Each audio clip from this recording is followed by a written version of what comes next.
Alright, welcome back to another video. Today we're going to be training legs. Now, the last week we've been managing our fatigue, trying to take it a bit easier, training high intensity style in order to reduce volume and all that good stuff, and then sort of higher volume, lighter weight toward the end of the week for the smaller muscle groups, all in an effort to try and claw back some recovery so that we can extend this mesocycle out a little bit.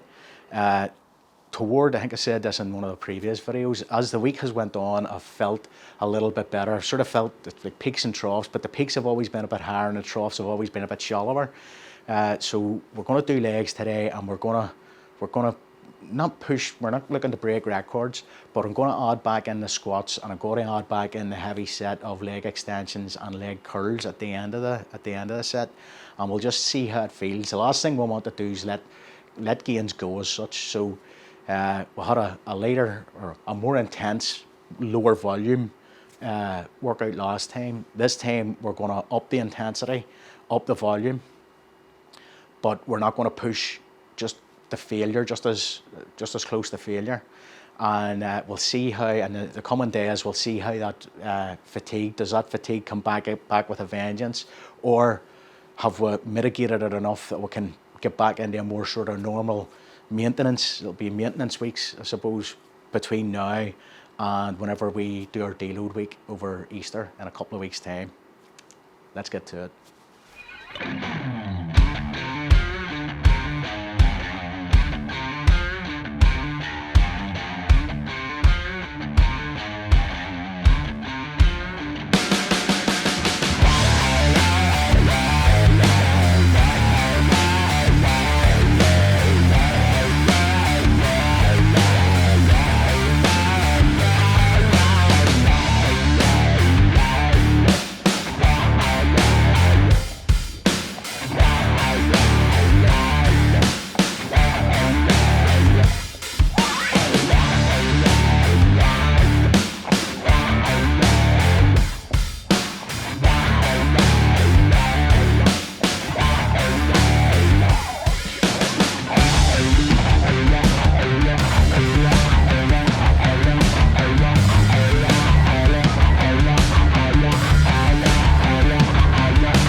right, so we'll talk a little bit here about the classic physique in the Arnold UK.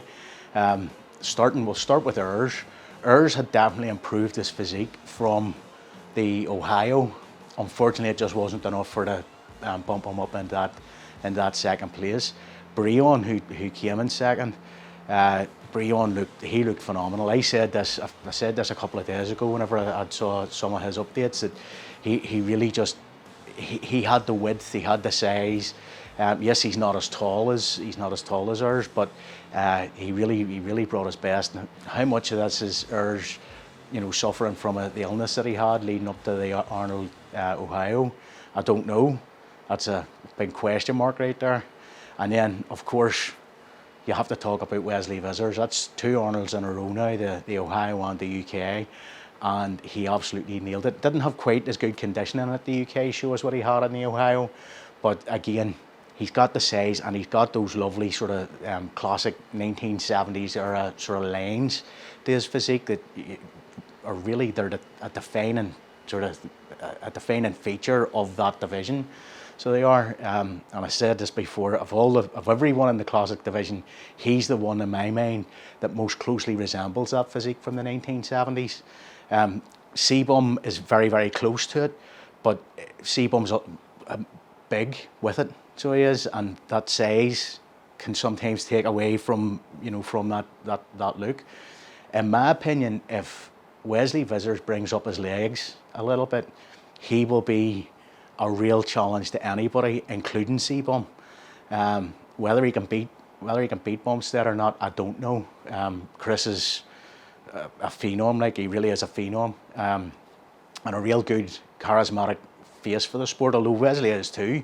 Very engaging on his. If anybody watches him on YouTube, he's very engaging on his videos, and he's got a good character and good personality with it. So, all in all, it's shaping up to be this next wee while, shaping up to be very interesting times, shall I say. I definitely think Wesley Vissers is going to be a classic physique Mr. Olympia at some point in the future. When that will be, I don't know.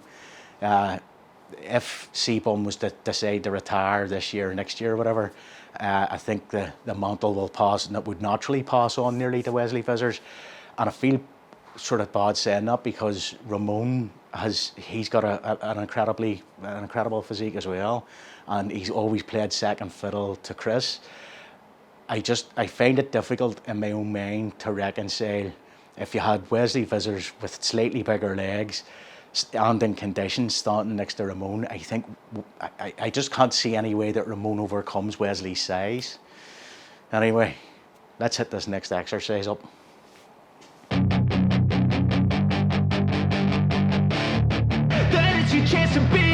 Hey kid, don't ever let them get inside your head. They'll tell you what to do in life instead of everything you know that you could get. Don't let them guide your life towards regret. I'll fight for what I love with every breath. My past is filled with things I won't forget. I use them all to push me to my best. So treat the worst of times just like a test.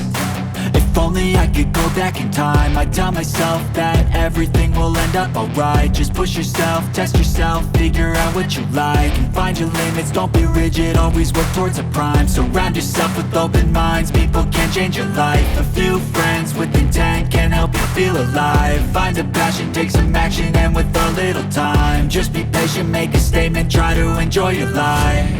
They'll try to kick you while you're down.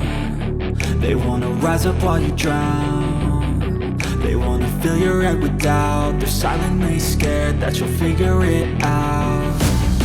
I'll make it look like I'm losing, won't bother hiding my bruises. And when they finally think you're wounded, then it's your chance to be ruthless.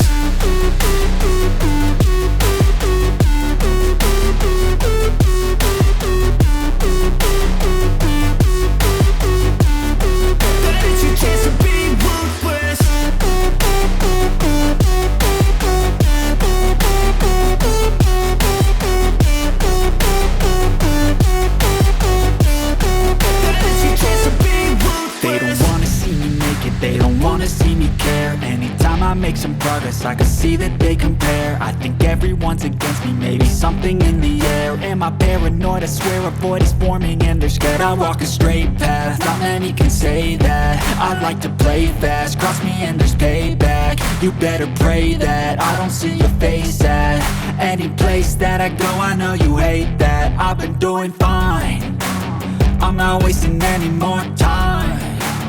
I live for the fight and the climb, and I think that the pain that's deep inside is what defines. So I won't give up, I'm gonna make it to the top. I don't care what's in my way, I swear I'm never gonna stop. I could fall flat on my face and I swear I will get back up, cause I don't deserve a thing and the road ahead is tough. They'll try to kick you while you're down, they wanna rise up while you drown. They wanna fill your head with doubt, they're silently scared that you'll figure it out. I'll make it look like I'm losing, won't bother hiding my bruises. And when they finally think you're wounded, then it's your chance to be ruthless.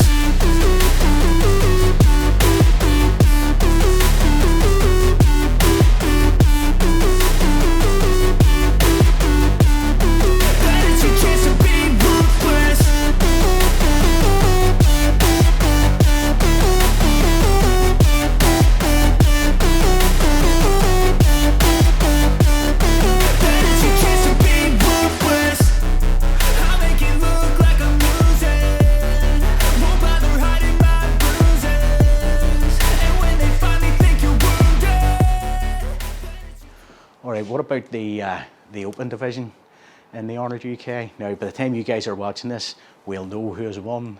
The pre-judging, this is Saturday, so the finals are going to be on later today. The pre-judging, I watched the pre-judging yesterday, and I have to say, this is an aside from the actual show itself, the need to sort out the quality of that live stream. It was absolute potato quality, so it was awful stuff. It looked like, for a start, it looked like the cameras had really low dynamic range, but I don't think it was the cameras. I think actually the problem was the bit rate of the video was awfully compressed. Whether that has to do with the internet service providers or what, I don't know, or if the infrastructure people who provide the live stream, if it's a problem in their end, I don't know, but it looked like they completely trashed the bit rate of the video stream, and as a result it made it very difficult, especially with Samson. Samson's got very dark skin, so it can be difficult whenever you start to compress bandwidth on the video and compress or you lose dynamic range effectively. It basically smushes all the details out of that fella's skin. It's really, it does him no favours. So it doesn't, having said, and then the lighting, I heard people complain about the lighting as well. I think a lot of the problem with the lighting in these shows is that whenever they put the smoke machines on, the fog machines on, what that does is fog or smoke or any particulate matter, whenever you shine a light on it, it acts as a big bounce light, so it does. So it tends to, you lose contrast and it washes everything out. So I've heard people saying anyway the lighting at that show wasn't the greatest. To be honest, I can't comment on that because obviously I'm not there. I'm just sort of watching on the live stream, and the live stream's atrocious. So anyway, to the show itself. Now everyone's talking about Samson and Harry. Harry has come in a little bit off. It looks like Samson has come in a little bit better. Now, to me, it looked like Samson might have been cramping up a little bit on stage. Again, that could just be the live stream. Although I've heard someone else, I forget who it was now, heard someone else say the same thing. If that's the case, if Samson was actually cramping on stage, that would indicate some sort of an electrolyte issue. And I would venture to say that conditioning's not that man's problem then. If he's gotten himself to a place where his electrolytes are causing him to cramp on stage, then he's obviously dry enough, because you have an electrolyte issue. Do you know what I mean? And that can become dangerous quite quickly. So it can. So it would then lead me to believe that there's maybe something else. Maybe it's something the judges need to give a bye ball to nearly. You know, maybe it's not as conditioned. Maybe that's as conditioned as he can get, and they should start judging him on the physique, the shape that he brings, and the size that he brings. Because I mean, you can't knock points off just because of something that's outside of the fella's control, you know. To my eye, he definitely had the edge over Harry on the live stream. So he did. Although it was close, it was very, very close. The other thing that I would say is that I heard, I think it was Ivan Bodybuilding talking about how whenever they put Samson and Harry together and had them pose, do round and round and round of posing, that Samson started to fade. Again, I don't think that's a fair, I honestly don't, I don't think that's a fair way to judge bodybuilding. This is just my own take on this. If you put two guys up, and you have to remember, bodybuilding is essentially just a beauty contest. So it is. You're not measuring any objective measure or quantifiable measure that you can then say, yes, this guy is objectively better than this guy. What you're doing is it's completely subjective. So it is. Because of that, whenever you start to say, oh, well, you know, we had them do round after round of posing and this guy started to fade and this guy didn't, really what you're doing there is you're making it a proxy for fitness. But it's not a good, not only is it a bad way to judge, you shouldn't be judging fitness on something that's subjective. If you want to judge them on fitness, get them to do something.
Alright, so we've talked about Classic, we've talked about Samson and Hardy. So what about the rest of the lineup in the men's open? It's up in the air. So it is. Personally, I think the way it's going to fall, John De La Rosa is going to come in third, and Akim Williams possibly in fourth, and then James Hollingshead in fifth. Having said that, they had James Hollingshead out in the top four in the first call out with John De La Rosa, Samson and Hardy. In my mind, I don't know, I think James, to my eye, James looked a little bit flat. So he did. I don't know what you guys thought. John De La Rosa looked real good. So he did. He surprised me at the Arnold, Ohio, and he seems to have kept that conditioning and stuff in the UK pretty well. But yeah, I felt that James came in a little bit flat. Having said that, Akim Williams didn't look as good at the pre-judging as what he looked at the final show in the Arnold, Ohio. It'll be interesting to see today, does Akim Williams or James Hollingshead, for that matter, drastically improve in the finals.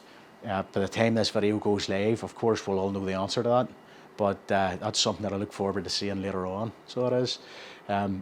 I would love, that's the other thing, some of James's posing looked a little bit, I don't know, stilted or something. I kind of get the feeling that maybe he, I'm not sure how much James practices his posing routines, but he definitely looked a little bit nearly uncomfortable on stage.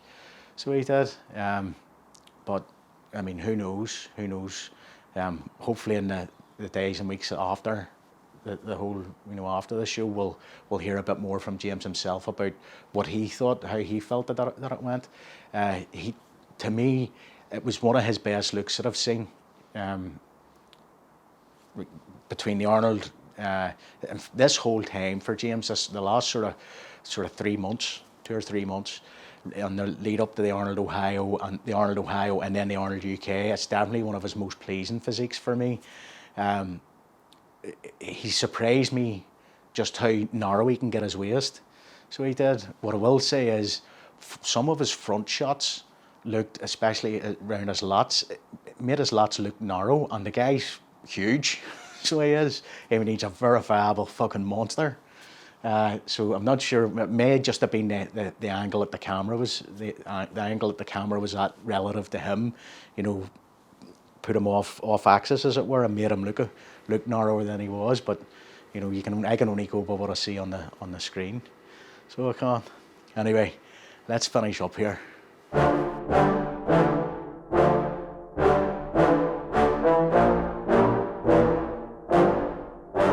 Yeah, I just wanna be the greatest. Everybody knows my name, shit. I'ma have this whole fucking game list, spitting with insane wit, and I'm gonna be famous. Ain't nobody able to delay this. Coming up, I had a vision to make it. Never wanted to be nothing, always wanted to play shit. Sit in class, always wondering why I love this lame shit. How the hell am I different if we all know the same shit? I ain't never let them doubt me, it's about me. Keep my head down, let my mouth speak. They surround me, they all about the clout, see where the crowd be. Every time I speak loudly, they more about me. Man, you know I got a bounty on these lousy ass haters that surround me. So they doubt me, they don't know nothing about me. So their mouths breathe, I'ma change that soon. Better watch out now, see? I just wanna be the greatest. Yeah. And I just wanna be famous. Yeah, I just wanna be the greatest. Yeah. Man, I just wanna be famous. Yeah. And I'm not playing any more games. Either put me on the charts or I'll put you up in flames. Better recognize art, cause I don't forget names. Should've seen me from the start, coming at you like a train. Think I'm about to fall apart every single fucking day. Seeing all these damn stars with my well-deserved fame. And I spit these gold bars while they spitting out shit. Man, I give this shit hard, but it gives me back pain. I wanna be a spectacle, they skeptical. But man, I got the chemical, exceptional. I do it all intentional, professional. So I can make that decimal incredible. I'm not thinking, man, they're saying that I've gone insane. I'm not ever gonna make it cause the game has changed. I'm not good enough, man, no that's not okay. Tell me that shit again and I'll stop your brain. I just wanna be the greatest. Yeah. And I just wanna be famous. Yeah, I just wanna be the greatest. Yeah. Man, I just wanna be famous. Yeah. Now wake up, you got some shit to do. It's 6 a.m, I don't care, you got some shit to prove. Cause right now, you ain't got nothing that big to lose. So get your ass to work and don't you dare hit snooze. Can't stop this, I'm obnoxious, and I'm honest and novice. With promise, made monstrous, I'm conscious, but I'm nauseous. Think I've lost it, I've got it. Spitting all this, still I'm not it, I've got this. I will not quit, man, I'm all in. Ballin', on a budget, man, I'm stalling. Crawling, cause I'm nothing, but I'm all in. Calling, I'll be something, yeah, I'ma get it now. You can leave if you don't like it. Say it out loud, you believe it, you can bite this. Keep my head down and I keep on going timeless. Make it somehow, I believe it when I write this. I just wanna be the greatest, yeah. And I just wanna be famous, yeah. I just wanna be the greatest, yeah. Man, I just wanna be famous, yeah. Alright, that's going to be a wrap for legs. Pretty pleased with how that session went today. I added in a couple of kilos on the late sets of the warm-up sets of the leg extension and leg curls, which is nothing to be sniffed at, even though they were only warm-up sets and single leg stuff. It was, you know, a couple of kilos is a couple of kilos, which is good. Added the squats back in, dropped 10 kilos off the squats, but that's okay because I've said this before, I do squats basically as an indicator of my hip and ankle mobility, and I was a bit concerned just with taking them. Anytime I take squats out or take that movement pattern out, I worry that whenever I go back to doing it again, I get like little sort of stiffnesses, aches, pains and what have you. So I'm glad that I was able to put it back in and there was no issues at all. It felt good, so it did. And then the leg press, I did a silly thing and I kind of shot for, I was a bit over ambitious in the leg press and shot for the moon. I started at the top weight that I was at last week, and to be honest, I got all 10 reps with it, but it was a grind and there was a bit of a sort of niggle in my left knee. However, having said that, there were good quality reps, full depth reps. In fact, the last 2 reps were right down to the safety stops. But then it meant then on sets 2 and 3, I dropped 10 kilos off and did sets 2 and 3 10 kilos later, which was, it is what it is. And they were, you know, the reps felt good enough. So it did, again, full depth. The leg extension, the heavy set of leg extension, we're back up to 105 kilos in that. Now it did feel, the last sort of few reps on every set that felt exceptionally heavy. So it did. But again, we're just maintaining here through until we do our deload, and then the same, we're back to our top weight on the heavy set of leg curls. So all in all, a pretty good workout. Anyway, that's going to be it for this video. If you've enjoyed the video, feed the anabolic algorithm with a comment, shares, likes and subscribes, and I'll catch you in the next one.